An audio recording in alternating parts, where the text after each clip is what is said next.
Dinner for tonight, baked chicken breast. 2 pieces of chicken breast, seasoned with salt, pepper, paprika, and garlic powder. So now it's ready to put in the oven. Siya, moist. Napaka-moist. Okay, so tingnan natin kung luto na siya sa loob at kung anong itsura. Kung juicy or what.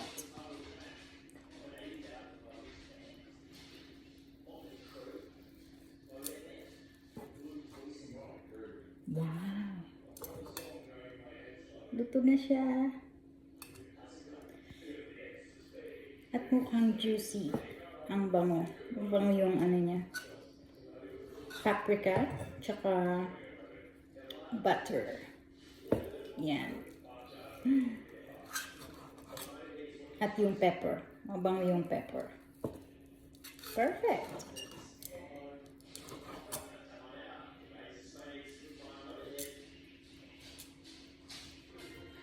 Binake ko siya ng 20 minutes. Binalot ko siya sa aluminum foil.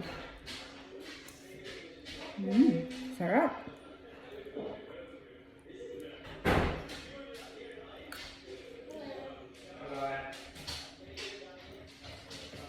Hi, sakto nakaluto na ako. Oh my God. Tignan mo naman ang niluto ko, sis.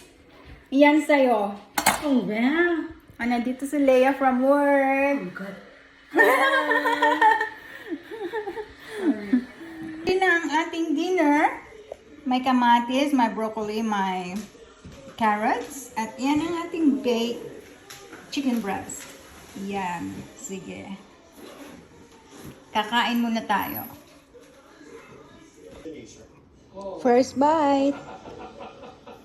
Yummy. Yeah? Thank you, Todd. Next in the news.